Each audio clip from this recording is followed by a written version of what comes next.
आज हम देखते हैं डी पाई और पी पाई बॉन्ड। ये MSc first semester inorganic chemistry का एक टॉपिक है। ठीक है, तो D pi P pi bond होता क्या है? The partial overlap between D orbiter and P orbiter from D pi P pi bond.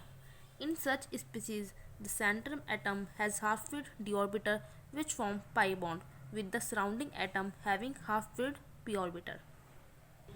जब p ऑर्बिटर और d ऑर्बिटर आपस में ओवरलैप होते हैं तो हमारा d पाई और p पाई बॉन्ड फॉर्म हो जाता है।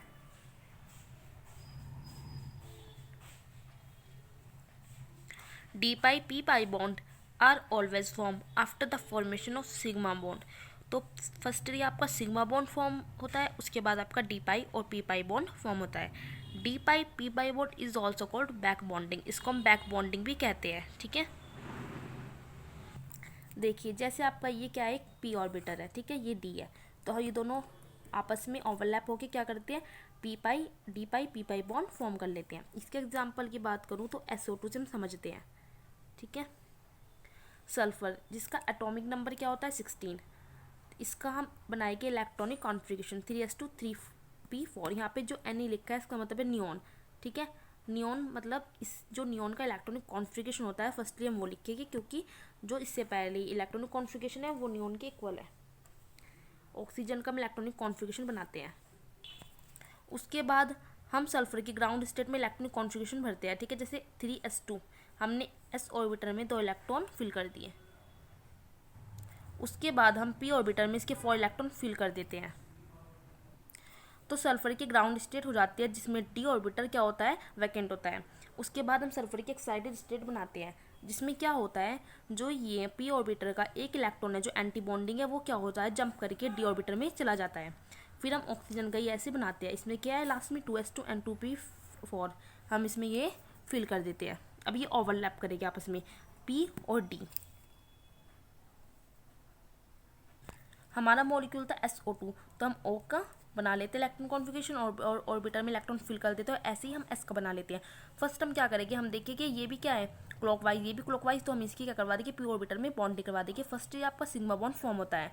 ठीक है, ऐसे हम इसमें करवाएंगे पी पाई, ये हमारा पी पाई क्या कर लेंगे, ओवरलैप कर लेंगे। इसके बाद ये वाला इससे ओवरलैप करके फर्स्ट हमारा क्या करेगा, सिग्मा फॉर्मेशन करेगा, एंड ये वाला इससे करके हमारे यहाँ पे डी पाई और पी पाई बॉन्ड फॉर्म हो जाता है। ये आपकी स्ट्रक्चर बन जाती है। इसकी आपको थोड़ी सी थ्योरी लिखनी है। Due to sp hybridisation the expected bond angle in 120 degree, but presence of lone pair on sulphur angle reduce the actual angle in 119.5 degree. ठीक है,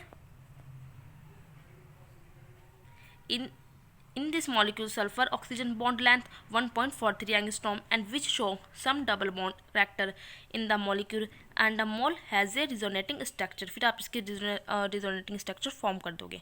तो आप फर्स्ट एग्जाम्पल तो ये लिख दोगे, फिर आप सेकंड एग्जाम्पल लिखोगे।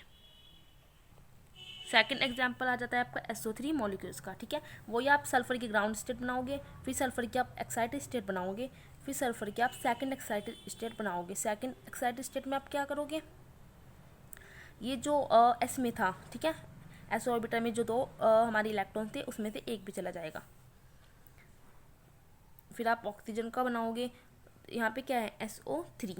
ठीक है, तो हमने O के 2 बना लिए और O का एक ये वाला, तो S हो गया और O के 3 हो गए। फिर ये आपस में ओवरलैप करेगी, ये वाला इससे ओवरलैप करके फर्स्ट बनाएगा सिग्मा फॉर्मेशन, सिग्मा बॉन्ड बना लेगा। इससे ओवरलैप करेगा तो फर्स्ट सिग्मा बनेगा, ये वाला जब सेकंड वाला ओवरलैप करेगा तो हमारा पी पाई ओवरलैप हो जाएगा, और जब ये वाला करेगा तो डी पाई पी पाई ओवरलैप हो जाएगा। और फर्स्ट इसका इससे करेगा तो फर्स्ट हमारा सिग्मा होता है हमेशा फॉर्मेशन, फिर उसके बाद सेकंड हमारा ये डी पाई पी पाई ओवरलैप हो जाएगा। फर्स्ट आपको क्या करना है, आपको सिग्मा फॉर्मेशन करना है, उसके बाद ही आपको पी पाई या D pi P pi bond form करना है। फिर थोड़ी सी आप इसकी थ्योरी लिखोगे।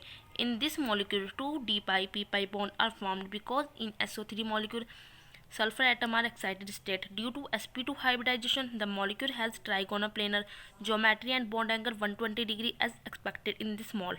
Sulfur oxygen bond length is 1.42 angstrom, which shows some double bond character in this molecule, and the molecule has resonating structure। फिर आप इसकी resonating structure फॉर्म कर दोगे।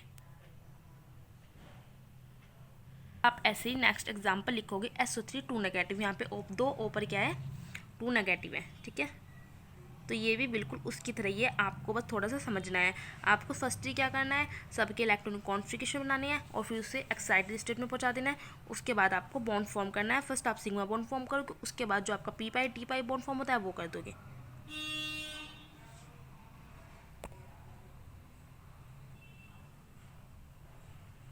और फिर आपको थोड़ी सी थ्योरी लिखनी है उसके बारे में।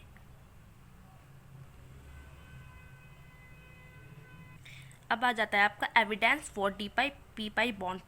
D pi P pi bond का एविडेंस फर्स्ट आता है आपका stability of complex. Complex molecule usually most stable as compared to normal molecule. This is due to the formation of d pi p pi bonding of back bonding. In the back bonding in the matter complex, this d pi p pi bond is responsible for the stability of matter complex. तो आपका इस तरह से D pi P pi bond पे not complete हो जाता है। मैं अब एक बार आपको स्टार्टिंग से दिखा देती हूँ। फर्स्ट आपको D pi P pi bond की फिर डेफिनेशन लिखनी है कि D pi P pi bond होता क्या है।